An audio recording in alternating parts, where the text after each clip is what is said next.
કે યૌવનારંભમાં જે બાળકો હોય એનામાં કેટલાક ફેરફાર થાય છે અને તરુણ તરીકે ઓળખાય છે.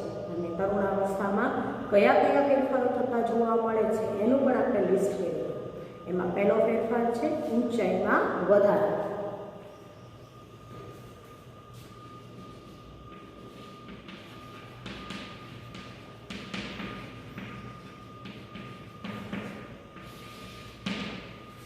તમે લગભગ 8માના વેકેશન પછી જ્યારે 9મામાં આવશો ને ત્યારે તમારા સાથીદારો, સહાયધ્યાયીઓ, ભાઈબંધ બહેનપણીઓ છે એ લગભગ હાઈટ થોડી વધી ગયા હોય એવા દેખાશે. એની હાઈટ વધી ગઈ હોય શરીરમાં, તો ભાઈઓ ખભા પહોળા થઈ ગયા હોય, દેખાવ થોડોક આમ સ્નાયુબદ્ધ લાગતો હોય, બહેનો હોય તો એનો દેખાવમાં પણ ફેરફાર થઈ ગયો હોય. તો આવી રીતે કોઈ પણ બાળક જ્યારે તરુણાવસ્થામાં પ્રવેશે છે ત્યારે એનામાં થોડીક ઝડપી વૃદ્ધિ થાય છે. આ ઝડપી વૃદ્ધિના ભાગરૂપે એનું શરીર સ્નાયુબદ્ધ થવું અને એની ઊંચાઈમાં વધારો થવો એ પણ એક નોંધનીય બાબત છે. હવે ઊંચાઈમાં એકાએક જે વધારો થાય છે એ એની પુખ્તતા સુધીમાં, એટલે કે એનો યૌવનારંભ એટલે કે તરુણાવસ્થાનો સમયગાળો પૂરો થાય ત્યાં સુધીમાં એ મહત્તમ ઊંચાઈ પ્રાપ્ત કરી લે છે. એની પછી એની હાઈટમાં એક 18-19 વર્ષનું બાળક થાય પછી એને ઊંચાઈમાં લગભગ વધારો થતો નથી. એટલે બાળક 18 વર્ષનું થાય ત્યાં સુધીમાં એના જીવનમાં એને જેટલી ઊંચાઈ પ્રાપ્ત કરવાની હોય એટલી ઊંચાઈ, એટલે કે 100% ઊંચાઈ એને મળી જાય છે. બરાબર. તો અહીંયા તમને એક પ્રવૃત્તિ આપી છે, એનો મેં ફોટો પણ અહીંયા તમારી સાથે સ્ક્રીન ઉપર મૂક્યો છે કે એ પ્રવૃત્તિની અંદર એવું દર્શાવવામાં આવ્યું છે કે જો તમને આજની ઉંમરે તમારી ઊંચાઈ ખબર હોય તો 18 વર્ષના થાઓ એટલે કે પુખ્ત થાઓ ત્યારે તમે કેટલી મહત્તમ ઊંચાઈ પ્રાપ્ત કરશો. બરાબર. એટલે એ તમે સામાન્ય ખોરાક અને સામાન્ય રહેણી દરમિયાન પછી એ ઊંચાઈમાં તમે મહેનતથી કે સાયકલ ચલાવીને, કસરત કરીને, વોટેવર એવી રીતે જુદી જુદી રીતે કદાચ 1-1.5 ઇંચનો ફેરફાર લાવી શકો, પણ લગભગ ઊંચાઈ આટલી પ્રાપ્ત થાય. તો એ રેશિયો તમને અહીંયા આપ્યો છે. એમાં તમને જે ચાર્ટ મૂક્યું છે ને એમાં તમે જો કે બાળક જ્યારે 8 વર્ષનું હોય તો છોકરો હોય તો એ થોડોક ઓછી ઊંચાઈ પ્રાપ્ત કરે. તમે જુઓ કે 6ઠાની અંદર જો 5મા-6ઠાના ક્લાસમાં જઈને જુઓ ને તો બહેનો લગભગ ઊંચી અને ભાઈઓ એની સરખામણીમાં થોડાક નીચા હોય, કેમ કે ભાઈઓએ ત્યાં સુધીમાં પોતાની કુલ ઊંચાઈના ખાલી 72% ઊંચાઈ પ્રાપ્ત કરેલી હોય, જ્યારે બહેનોએ 77% પ્રાપ્ત કરેલી હોય.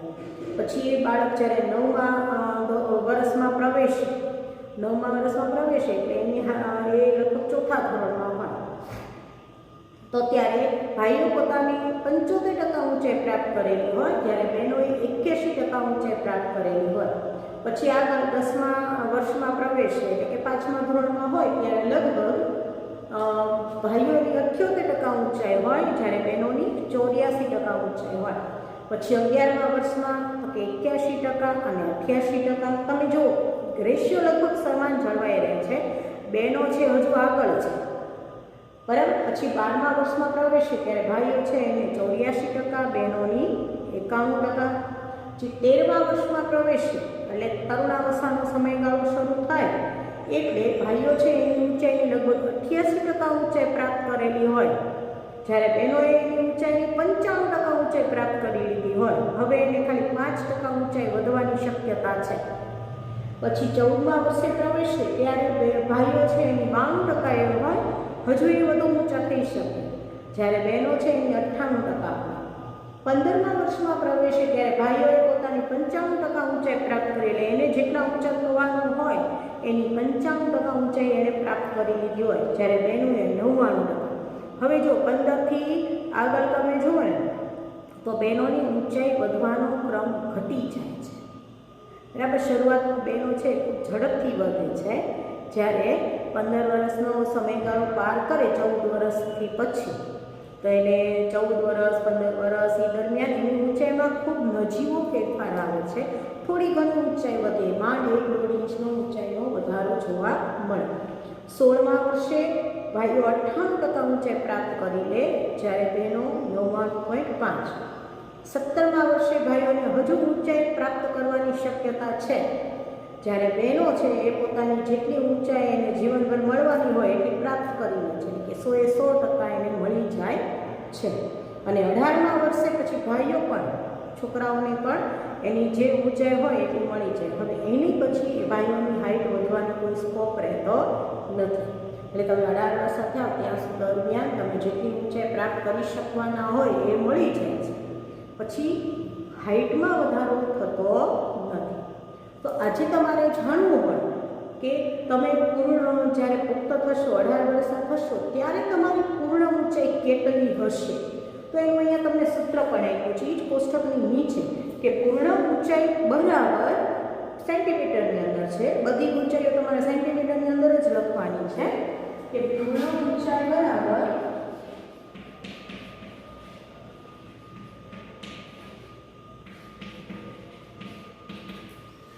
તમારી હાલની ઊંચાઈ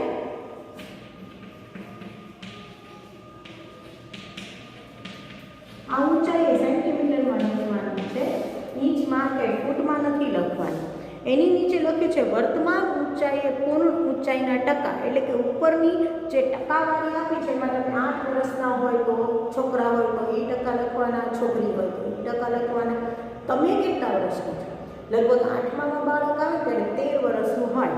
તો જો તમે છોકરાઓ હોય તો 13 વર્ષ માટે છોકરાઓએ છેદમાં 88 લખવાનું છે અને છોકરીઓએ છેદમાં 95 લખવાનું છે. તો હાલની તમારી જે ઊંચાઈ છે એ અને હાલની ઊંચાઈની ટકાવારી, એટલે હાલની જગ્યાએ એને વર્તમાન લખો. વર્તમાન પરે ત્યાં હાલની ઊંચાઈની જગ્યાએ શું લખ્યું છે? વર્તમાન.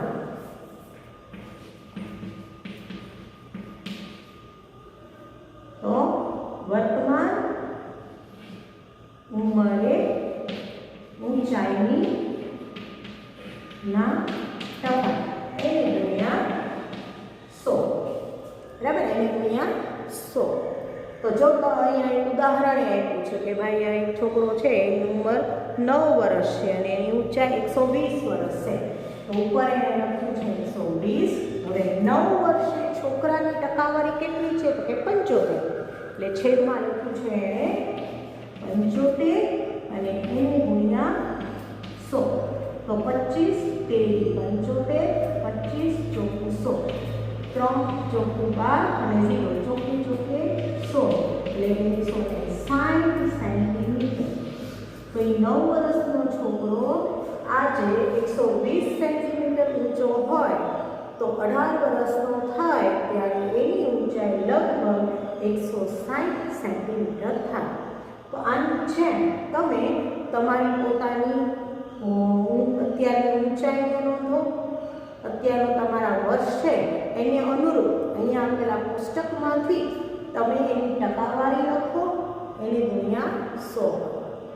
બરાબર, અને તો તમને ખ્યાલ આવશે કે તમે જ્યારે 18 વર્ષના થશો, કોલેજમાં જશો ત્યારે કેટલી ઊંચાઈએ પહોંચ્યા હશો. ભાઈઓ હોય તો ભાઈઓની ટકાવારી લખવાની, બહેનો હોય તો બહેનોની ટકાવારી લખવાની. તો આ તમારા ફેસબુકની અંદર દરેક જણ આજની પોતાની ઊંચાઈ, અત્યારે તમે જેટલા વર્ષના હોય 13 કે 14 વર્ષના, એ વર્ષ દરમિયાન તમે છોકરા હોય તો છોકરાની અને છોકરી હોય તો છોકરીની ટકાવારી ચાર્ટમાંથી જોઈને લખો. અને તમે પુખ્ત થશો એટલે કે તમે પૂર્ણ ઊંચાઈ પ્રાપ્ત કરશો ત્યારે તમારી હાઈટ કેટલી હશે એ શોધો. બધા પોતાની ફેસબુકની અંદર આ શોધીને લખશો. સારું, તો અહીંયા આપણે ખાલી એટલું નોંધવાનું છે કે છોકરાઓ શરૂઆતમાં ઓછી ઝડપથી વધે છે, જ્યારે છોકરીઓ છે એ છોકરાની સરખામણીમાં વધારે ઝડપથી વધે છે. પરંતુ 18 વર્ષની ઉંમર સુધીમાં બંને પોતાની મહત્તમ ઊંચાઈ પ્રાપ્ત કરી લે છે. એટલે કે એને જેટલા ઊંચા થવાનું હોય, તમે જો 18 વર્ષે બેયમાં 100% અને 100% લખેલું છે. તમે ચાર્ટની અંદર બધી વસ્તુ લખી શકો છો. આમ આ ઊંચાઈનો દર છે એ લગભગ સામાન્ય વ્યક્તિ માટે છે, પણ દરેક વ્યક્તિ અલગ અલગ હોય. તમે કેવો પૌષ્ટિક આહાર લો છો, તમે કેટલી કસરત કરો છો, કે તમારું જીવન ચક્ર કેવી રીતનું છે, એને આધારે આ જે ફેરફાર છે એ થોડો ઘણો નજીવો ફેરફાર પણ એમાં થઈ શકે. બરાબર, પછી બીજું કે કેટલીક વખત અહીંયા એમ કીધું છે કે અમુક છોકરાઓ છે તો તમે જો 7મામાં 8મામાં તો છોકરાઓ ઘણી વખત હાઈટ વધી જતી હોય છે. બરાબર. અને તીવ્ર ગતિએ એ ખૂબ ઝડપથી વધતો હોય છે, એના પેટ 1 વર્ષની અંદર ટૂંકા પડવા માંડે છે, તો એવું પણ બને. તો યૌવનારંભના સમયગાળા આખો છે 13 થી 18 કે 19 વર્ષ સુધી, ત્યાં સુધીમાં ઘણા શરૂઆતના વર્ષોમાં ઊંચાઈ પ્રાપ્ત કરી લેતા હોય, ઘણા પછી યૌવનારંભમાં તીવ્ર ઊંચાઈમાં વધી ગઈ હોય એવું પણ જોવા મળે, અથવા શરૂઆતના 13-14 વર્ષે ઓછી હોય પણ પછી 18-19 વર્ષે પહોંચે ત્યારે એની ઊંચાઈમાં ખૂબ જ વધારો થઈ ગયો હોય એવું પણ જોવા મળે. બરાબર. આમ કોઈ પણ વ્યક્તિ પોતે યૌવનારંભમાં પ્રવેશે છે ત્યારે એની ઊંચાઈમાં ફેરફાર જોવા મળે છે, એ ખાસ નોંધી લેવું. જોયું કે તરુણાવસ્થા દરમિયાન ઊંચાઈમાં વધારો જોવા મળે છે, તો એ આપણે જરાક નોંધી લઈએ. યૌવનારંભે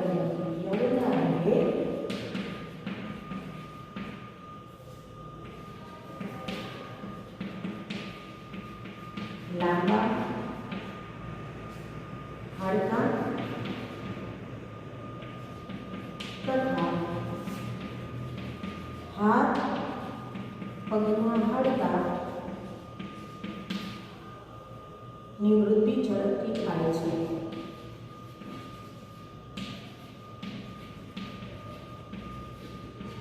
તેથી તેઓની ઊંચાઈ વધે છે.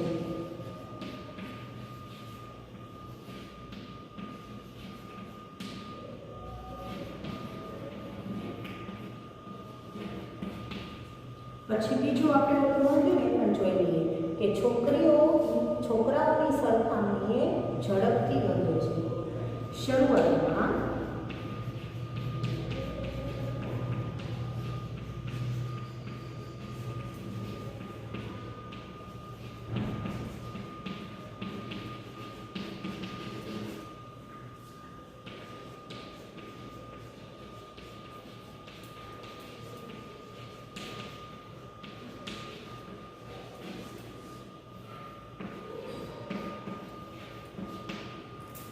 પરંતુ 18 વર્ષની ઉંમરે પહોંચે ત્યાં સુધીમાં દરેક પોતાની પૂર્ણ ઊંચાઈ પ્રાપ્ત કરી લે છે.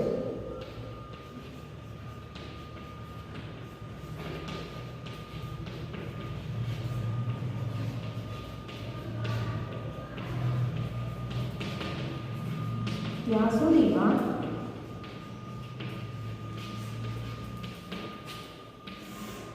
પોતાની પૂર્ણ ઊંચાઈ પ્રાપ્ત કરી લે છે. બરાબર.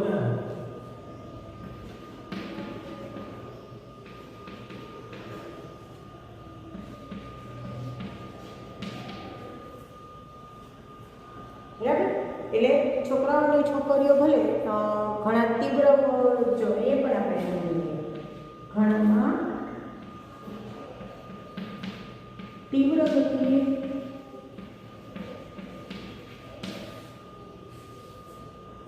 વૃદ્ધિ પામે છે, તો ઘણામાં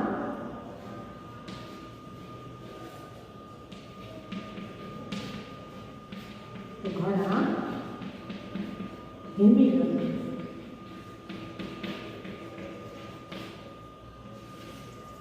ઘણાના શરીર કરતાં હાથ પગ ઝડપથી લાંબા થઈ જાય છે, પરંતુ 18 વર્ષ થાય ત્યાં સુધીમાં શરીરનું સમપ્રમાણ જળવાઈ રહે છે.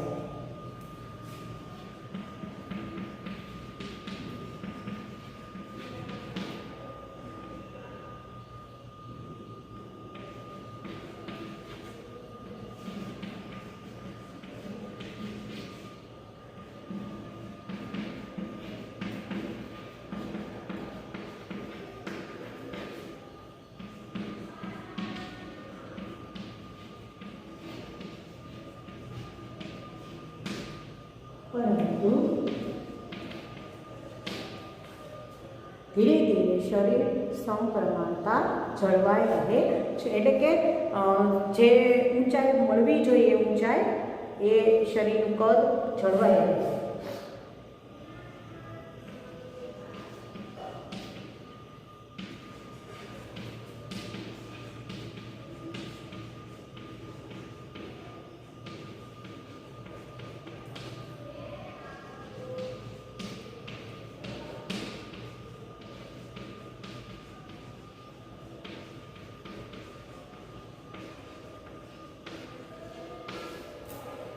હવે જો આપણે એવું કીધું કે એની જેટલી ઊંચાઈ મળવાની, એટલે દરેક 18 વર્ષો થાય એટલે બધા 160 સેન્ટીમીટર ઊંચા થઈ જાય એવું નથી. કેમ ભાઈ એવું નથી? તો કે આપણે આગળ પ્રજનનવાળા પાઠમાં જોયું કે દરેક સંતાન પોતાના માતા પિતાને મળતો આવે છે.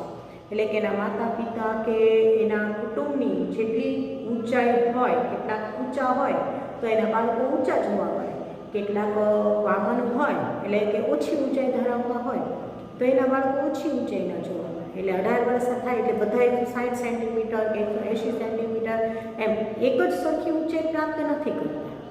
એટલે કોઈ પણ અહીંયા પણ નોંધી દઈએ આપણે, કોઈ પણ બાળકનું ઊંચાઈ એ માતા પિતાના જનીન આધારિત હોય છે.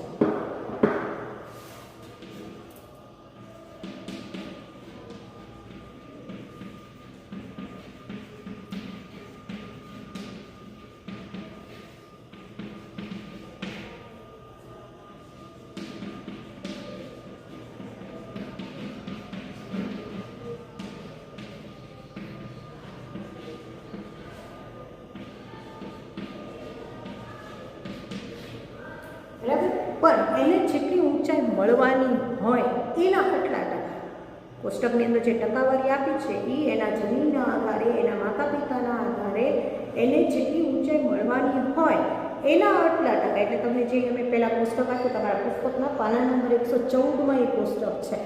અહીંયા સ્પષ્ટ ન દેખાતું હોય તો તમે ત્યાંથી પણ જોઈ શકો છો. તો ટૂંકમાં બાળકો છે એ પોતાના માતા પિતાની જેટલી ઊંચાઈ હોય એના જનીન દ્વારા એને જે ઊંચાઈ પ્રાપ્ત થઈ હોય એ ઊંચાઈ જેટલી ઊંચાઈ એ મેળવી શકે. એમાં 1-2 સેન્ટીમીટરનો ફેરફાર કદાચ ખોરાક કે કસરત કે એના લીધે થઈ શકે, પણ લગભગ એના માતા પિતા કે દાદા દાદી એના કુટુંબમાં જમીન દ્વારા વારસાગત જે ઊંચાઈ મળી આવતી હોય એટલી ઊંચાઈ એને મળે. બરાબર, એટલે એ ઊંચાઈ છે એ પૂર્ણ ઊંચાઈ કહેવાય. તો હાલ એની હાઈટ જેટલી હશે એ ઊંચાઈના એટલા ટકા પ્રમાણે હશે, એમ આપણે સમજવું પડે. હવે કોઈ પણ બાળક છે એ ઊંચાઈમાં વધારો થઈ રહ્યો છે, તરુણાવસ્થા દરમિયાન એની ઊંચાઈમાં વધારો થઈ રહ્યો છે, એનો અર્થ એમ થયો કે એના હાડકાની વૃદ્ધિ થાય છે, એના સ્નાયુઓમાં ફેરફાર થાય છે, એના શરીરના અંગોના કદમાં ફેરફાર થાય છે. તો આવા ચોક્કસ ફેરફાર માટે એને પોષક દ્રવ્યોની જરૂર પડે, એને ખોરાકની જરૂર પડે. તમે જુઓ તરુણાવસ્થા દરમિયાન બાળકનો ખોરાક જે પહેલાં હોય ને, બાળક નાનું હોય 9-10 વર્ષ સુધી જેટલો એનો ખોરાક હોય એનાથી એકદમ વધી જાય, ઘણું બધું વધારે ખોરાક લેવા માંડે છે. બરાબર, પણ એ સાથે સાથે એને પૌષ્ટિક આહાર પણ લેવો જોઈએ. એને હાડકાની વૃદ્ધિ માટે કેલ્શિયમની જરૂરિયાત હોય તો એને ફ્રૂટ્સ, લીલા શાકભાજી એને પણ ખોરાક તરીકે ઉપયોગ કરવો જોઈએ. એટલે પર્યાપ્ત પોષણ મળે તેવો ખોરાક લેવો જોઈએ. તો અહીંયા તમને કારણ પણ પૂછાય છે કે તરુણાવસ્થામાં બાળકે પર્યાપ્ત પોષણ એટલે કે સંતુલિત આહાર લેવો જોઈએ. આમ તો ફરીથી આગળ આવે છે, આપણે ત્યાં એની ચર્ચા કરીશું. આકાર એટલે કે શારીરિક આકારમાં બદલાવ.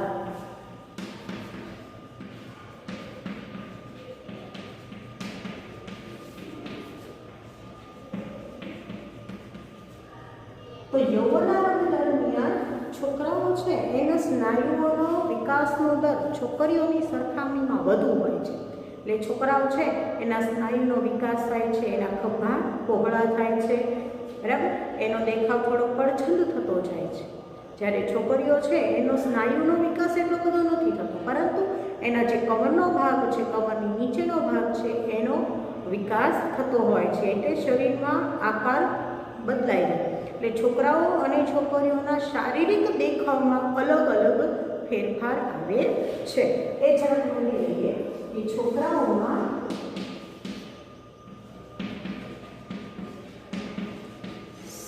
સ્નાયુઓની વૃદ્ધિ ઝડપી અને વધુ જોવા મળે છે.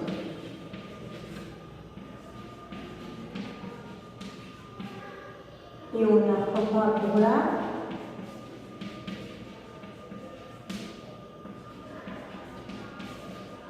અને શરીર સ્નાયુબદ્ધ બને છે.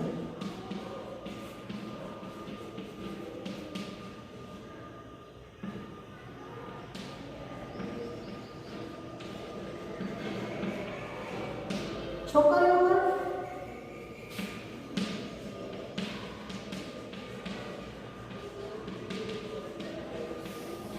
સ્નાયુની વૃદ્ધિ વધુ થતી નથી, પરંતુ કમરની નીચેનો ભાગ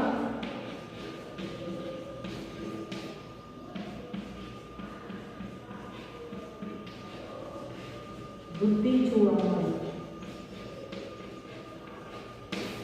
આમ બંને જુદો જુદો આકાર પ્રાપ્ત કરે છે. તો અહીંયા આપણે આ બે મુદ્દા સાથે આપણો પીરિયડ પૂરો કરીએ છીએ. એની પછીના બે મુદ્દાઓ છે એ આપણે પછીના પીરિયડમાં જોઈશું. Thank you.